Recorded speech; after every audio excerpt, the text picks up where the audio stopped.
Hello student, I am Satvir Singh and today we are going to continue our 9th chapter Introduction to QBasic for class 5th.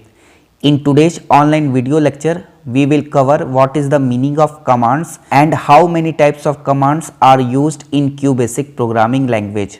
So let's start our first heading, which is what is the meaning of commands. Commands are absolutely essential for building a program because as it is through the commands that we tell the QBasic interpreter to make the computer perform a certain task.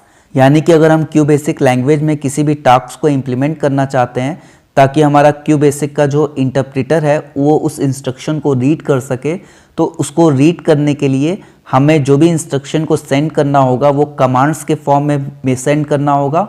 तो अब हम देख लेते हैं कि कौन कौन से इंपॉर्टेंट कमांड्स हैं और उनको हम किस तरीके से QBasic में यूज करेंगे।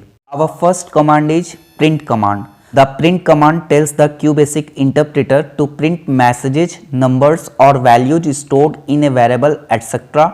on the output screen or the MS-DOS screen. यानी कि हमारा जो print command है वो QBasic इंटरप्रेटर को किसी भी तरह के मैसेज को प्रिंट करने के लिए, नंबर या वेरिएबल्स की वैल्यू को शो करने के लिए हम यूज करते हैं। इसका सिंटैक्स देख लेते हैं। सबसे पहले हमें क्या करना होगा, first we have to write print in capital letter and then we can use different type of construct, like we can pass value like 385, we can pass string value like Rahul or we can put a variable like $. तो इस तरीके से हम यहाँ पे 385 या राहुल या किसी वेरिएबल की वैल्यू को जो है आउटपुट स्क्रीन पे शो कर सकते हैं। We can use the print command for printing more than one value in a single line by separating the values using either a semicolon or comma.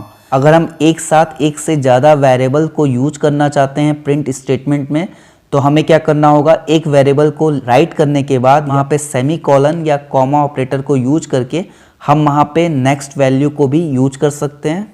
You can use semicolon when you want to print values continuously. For example, print Rahul semicolon Raman semicolon Mahesh. अगर हम continuous form में value को display करना चाहते हैं तो semicolon को put करेंगे, जैसा हम यहाँ एग्जांपल में देख सकते हैं। You can use comma when you want to separate values, this will print the value a print zone apart. For example print Rahul comma Raman comma Mahesh. तो इस तरीके से हम देख सकते हैं कि ये जो हमारा आउटपुट आएगा यहाँ पे और यहाँ पे, अगर हम सेमीकोलन यूज करते हैं तो ये कॉन्टिन्यूस विदाउट स्पेस शो करेगा, और अगर हम कॉमा यूज करते हैं तो यहाँ पे हमारा जो है एक प्रिंटेड फॉर्म में आउटपुट शो करेगा, यानी स्पेसिंग आएगा, जिससे हम अपने आउटपुट को आसानी से समझ सकते हैं। QBasic program are written in a QBasic editor, but when we run a program its output is displayed in a separate back screen called the output screen. हमारा जो QBasic का एडिटर होता है जहाँ पे हम कोडिंग करते हैं वो सेपरेट होता है, और जब हम इसको रन करते हैं तो हमें एक ब्लैक स्क्रीन मिलती है जिसको हम बोलते हैं output screen. The output screen is nothing but the character user interface screen of MS-DOS। यानी कि हमारा जो आउटपुट स्क्रीन होता है वो CUI means character user interface होता है, जो कि हमारा MS-DOS की तरह यानी माइक्रोसॉफ्ट डिस्क ऑपरेटिंग सिस्टम की ही एक पार्ट है। The DOS screen is divided into 5 print zones, each print zone is 14 characters long. The use of comma in a print command causes the first data value to be printed in the first zone.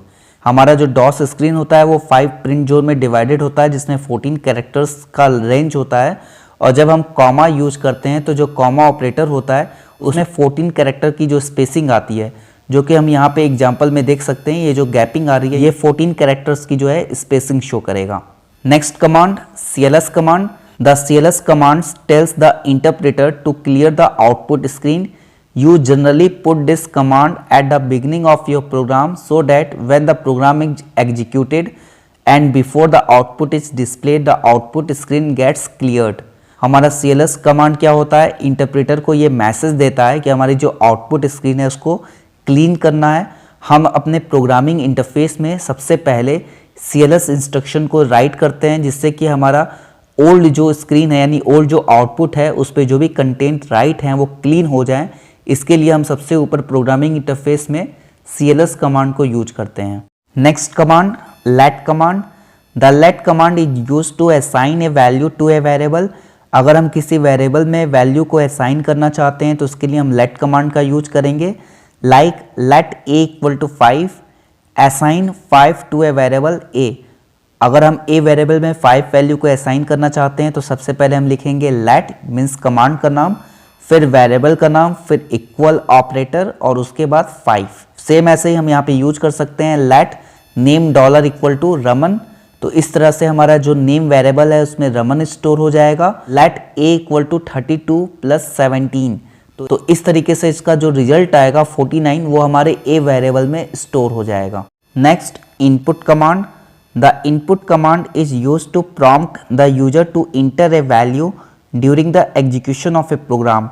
अगर execution के समय हम user को एक message देके value को लेना चाहते हैं रन टाइम पे, तो उसके लिए हम इनपुट कमांड का यूज करेंगे। इसका सिंटेक्स क्या है? Input A, no message string will be displayed but the user will be prompted to enter a value for the variable. यहाँ पे कोई मैसेज नहीं आएगा रन टाइम पे, लेकिन यूजर जो भी वैल्यू देगा वो हमारे ए वेरिएबल में स्टोर हो जाएगा। अगर हम मैसेज के साथ वैल्यू को लेना चाहते हैं तो यहाँ पे हम इसको इस तरीके से यूज करेंगे, input inter your name A dollar. तो यहाँ पे एक मैसेज प्रॉम्प्ट होगा इंटर योर नेम और फिर यूजर जो भी वैल्यू को वहाँ पे देगा, जैसे अमित सुमित जो भी नाम देगा वो हमारे ए वेरिएबल में स्टोर हो जाएगा। You can also use the input command to let the user enter more than one value in a single line. अगर हम एक साथ एक ही लाइन में मल्टीपल वैल्यू को यूजर से लेना चाहते हैं तो उस सिचुएशन में हम इस तरीके से इसको यूज करेंगे, input inter 4 odd numbers a, b, c, d। तो यहाँ पे हमने जो स्ट्रिंग मैसेज लिखा इंटर 4 ऑड नंबर, यहाँ पे हमें सेमीकोलन लगाया। अब हम यहाँ पे जो भी वेरिएबल्स में वैल्यू स्टोर करना चाहते हैं उसको पास करेंगे।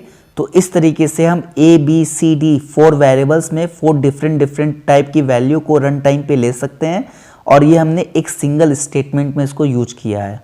Next command int command. The int command is generally included at the end of a program and tells the interpreter that the end of the program has been reached. It should stop interpreting the statements. तो यानी कि हमारा end statement हमेशा programme के last में होता है, जो QBasic के इंटरप्रेटर को ये बताता है कि हमारी प्रोग्रामिंग डन हो गई है, कंप्लीट हो गई है और अब इंटरप्रेट करने की जो कंडीशन है उसको बंद कर दिया जाए। So student, I hope you will understand today's online video lecture. So continue your online study, stay safe, stay healthy. Thank you.